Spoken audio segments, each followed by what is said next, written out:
दुनिया के खूबसूरत परिंदे मोर के बारे में तो आपने सुना ही होगा और यकीनन आपने इसे देखा भी होगा। लेकिन क्या आप जानते हैं कि मोर के अंडे कैसे बनते हैं? क्या आपने सुना है कि मोर की आंखों से आंसू निकलते हैं और मोरनी चुन लेती है और फिर अंडे देती है?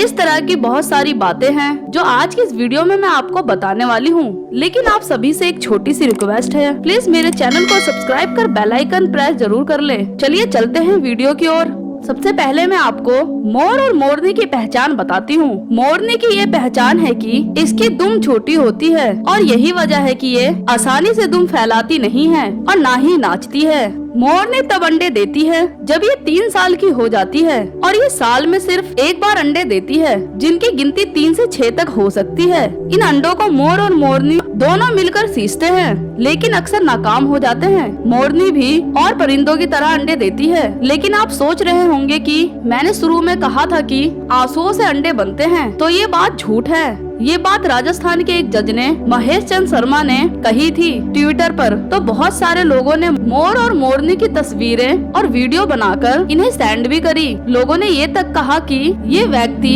इतना नासमझ कैसे हो सकता है। खैर, मोर और मोरनी भी बाकी सारे पक्षियों की तरह ही रहते हैं। मोरनी अंडों को गर्म करने के लिए इन पर बैठती है तो मोर एक गलती कर देता है, जिसकी वजह से अंडे टूट जाते हैं। इसीलिए जो लोग मोर को घर में पालते हैं वो मोरनी के अंडे मुर्गी के नीचे रख देते हैं और इनसे बच्चे निकलवाते हैं। मोरनी के बच्चे जैसे ही अंडे से बाहर आते हैं तो वो सिर्फ 2 हफ्तों में उड़ने के काबिल हो जाते हैं। इसी दौरान मोरनी इन बच्चों को अपनी तरह से जीने का तरीका सिखाती है। दोस्तों, मैं आपको एक ऐसी बात बताने जा रही हूँ जो शायद ही आपको पता हो। मोर का पित्ता अगर कोई व्यक्ति खा ले तो वो मर सकता है। वहीं अगर किसी इंसान को कोई जहरीला जीव काट जाए तो इस जगह मोर का पित्ता लगाया जाता है। इससे उस व्यक्ति की जान बच सकती है। साथ ही मोर एक ऐसा पक्षी है जिसे जहरीले खाने की खुशबू बहुत जल्दी आ जाती है और इस खुशबू को सूंघने के बाद वो नाचने लगता भी है। दोस्तों, कहा जाता है कि मोर का मांस बहुत ही सख्त होता है और बहुत कम लोग ही इसके मांस को हजम कर पाते हैं। वैसे मैं आपको बता दूं कि मोर भारत का राष्ट्रीय पक्षी है, जिसके चलते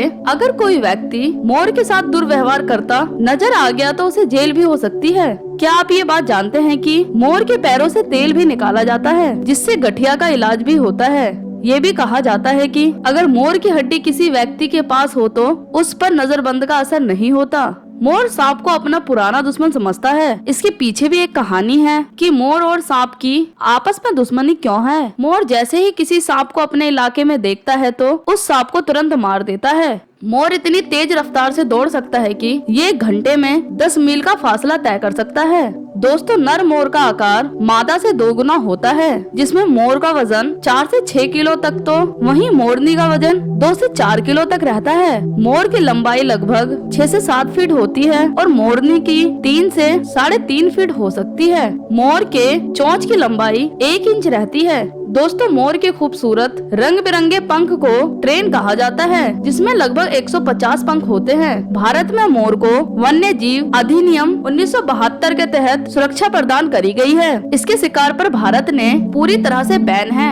वहीं हिंदू धर्म में मोर का विशेष महत्व है। भगवान श्री कृष्ण के मुकुट पर भी मोर का पंख सजा होता है और भगवान शिव के पुत्र कार्तिकेय का वाहन मोर है। तो दोस्तों, मोर से जुड़ी जानकारी आपको कैसी लगी कमेंट में जरूर बताएं और ऐसी ही अमेजिंग वीडियोस देखने के लिए चैनल को सब्सक्राइब कर अभी बेल आइकन दबा दे। मैं आपकी दोस्त मिलूंगी अगली बार एक और नई जानकारी के साथ। तब तक के लिए नमस्कार। वीडियो देखने के लिए थैंक्स।